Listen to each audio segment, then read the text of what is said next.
Ruben, not the result you wanted. What did you make of the match as a whole and your team's performance? I think we controlled the game, but we already knew it that this team can score goals out of nothing, and then when they score, we change the game a little bit for what they want, and then we tried sometimes with good opportunities, but I think in the last third, the last cross, the last pass, the last assist wasn't there. And then when we don't have that, we cannot score goals. But we have some situations, but this season is like that. We try it. We had a lot of shots on goal. We pushed the opponent to the last third, but in the end we had a lack of quality in the final third. You came very close at the end, though. Were you pleased with the character that your players shown to fight towards the end?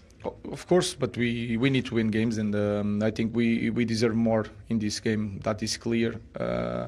But was our fault. We need to be better in the last third. We cannot concede in the transition of a set pieces. So we should have won this game, not even draw. But in the end, we lost 3 points. What disappointed you the most about the goal that they scored?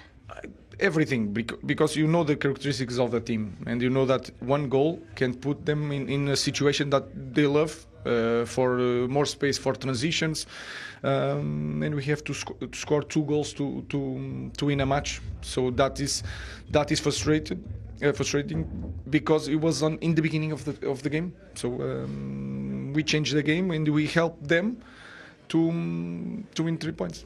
Despite the result, you had been building a bit of momentum before the international break, but it is now still just 6 wins in your 19 Premier League games. Are you seeing any progress at all? Yeah, I see it in the game. So I don't lie to myself. So everybody can say whatever they want to say. I see some things, but we need to win games. So we go to the next game. What can you salvage from the rest of this Premier League campaign? Go to the next match and not focus on that. What we can save. We have the Europa League and we have a next game in the Premier League, and that is the focus. Thanks, Ruben. Thank you. So, Diogo, how do you feel after that performance? Obviously frustrated. I think we did enough to win the game. We had very good moments, created a lot of chances, and I think enough chances to win this game. And in the end, I think a little detail defined the result. It's the price sometimes you pay in this type of level, in this type of competitions. Sometimes a little distraction, lack of focus can be really decisive, and today it was. I think it's something that we can look at and try to improve. But overall, I think we are improving. We are playing better. We are controlling more games and possession and without possession. So something positive that we can take from the upcoming games. But in the end, we need to start be more consistent in terms of results and winning more games. It was clear to see the fight that you all had on that pitch, even into the final moments of that game. It's clear that the belief is within the squad. Yeah, it shows how much we wanted, and shows how much we want to change the situation, to not be in the position that we are, especially in the Premier League. And if we want to be competitive in the future, we have to start behaving like this. We have to perform like this.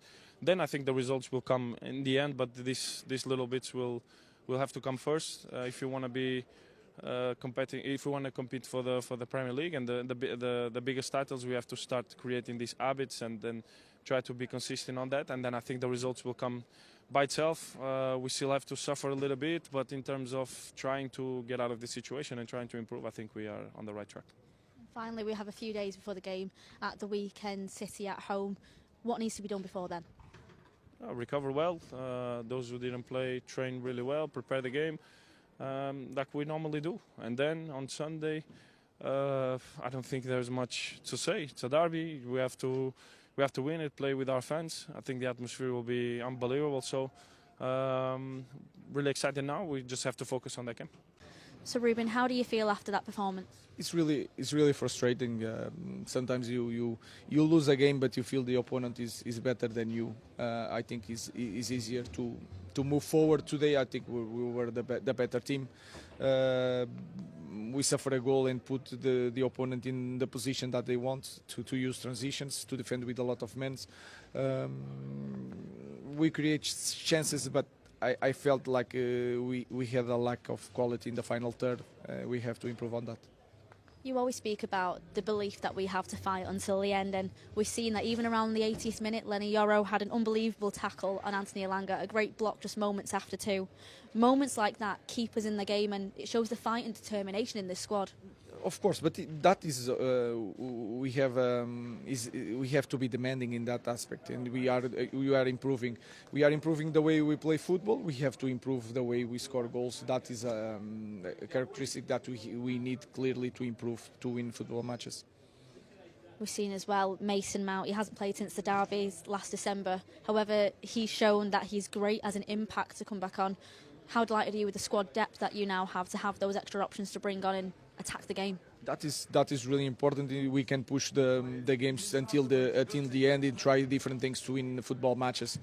But after this game, you just want to back to work and try to win the next one. And finally, frustration today, but what do we have to do ahead of the game on Sunday? We have to. This is the same thing that we began this season. So we have good moments and then a bad moment, but we can manage to get back again, especially in the big games. We are going to play at home. We know it's difficult. We know that this season is really difficult, but we will be prepared for the game.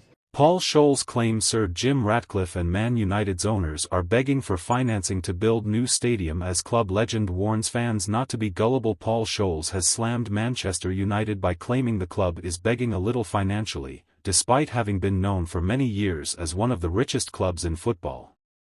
Man United announced plans last week to build a brand new €2 billion, 100,000-seater stadium to bring the club into the future, with a new ground having long been discussed by Sir Jim Ratcliffe.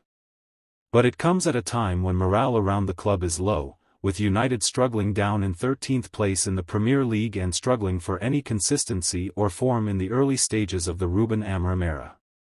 Worse still, Ratcliffe himself gave an interview last week slamming 5 of his own players for being not good enough or overpaid by United. For Scholes, though, there is clearly a level of doubt surrounding whether what has been promised will actually be delivered, advocating caution from fans in their optimism. You can be gullible at times, and believe what Sir Jim Ratcliffe says, just because you've never heard anyone say anything before, said Scholes, speaking on the Overlap fan debate, brought to you by Sky Bet. Paul Scholes has warned fans not to be gullible and suggested that Man United are begging Sir Jim Ratcliffe's bid to improve the club's financials saw season ticket prices increased again. You don't know how realistic it is, it's all up in the air. Words are cheap, and we could say anything about anyone. You can say in 10 years we'll have the biggest and best stadium in the world, you can say anything. For a long time, we've been called the richest club in the world, but I feel like we're begging a little but, coming out and asking for the stadium and that we need €2 billion and selling players to buy players. United plan to pay for the stadium, and elements that benefit them directly, but are relying on public funding for the rest of the project and wider regeneration of the Old Trafford area, with Chancellor Rachel Reeves backing the plans. Ratcliffe's time at the club, just over a year, has been characterized by cuts and cost-cutting measures as the new part owner looks to strengthen the financial situation at Old Trafford. One such topic that has proven to be an increasingly thorny topic is the club's ticket pricing. It was revealed earlier this week that season ticket prices would go up again for 2025-26. The club believe the increase of roughly €2.50 per game is close to the levels of inflation and reflects their rising costs which they cannot continue to absorb. But the Manchester United Supporters Trust said they were disappointed that the club ignored calls to freeze all prices. Must raised concerns over plans to relocate fans sitting behind the dugouts at Old Trafford and sell their seats at higher prices in a new VIP area, and also charge non-season ticket holders more for premium games using a match categorization model. They also challenged United over an increase in the season ticket holder minimum usage requirement to 16 of the 19 Premier League games, the decision to impose a €10 charge on fans selling their tickets back to the club less than 2 weeks before the game, and a 15% increase in car parking charges. United Chief Executive Omar Barada said, "We appreciate the loyal and patient support of our fans, and particularly our season ticket holders who represent the core of our match-going support base. We understand the importance of their backing for the team and have worked hard to come up with a pricing package that is fair and reasonable." After 11 consecutive years of price freezes, we increased prices by 5% for the past 2 seasons and intend to do the same for next season to offset continued rises in operating costs. We understand that any price rise is unwelcome, especially during a period of underperformance on the pitch, and we listened carefully to the strong arguments put forward by the FAB Fans Advisory Board in favor of a freeze. However, the club has decided that it would not be right to keep prices unchanged while costs rise and the club continues to face financial issues.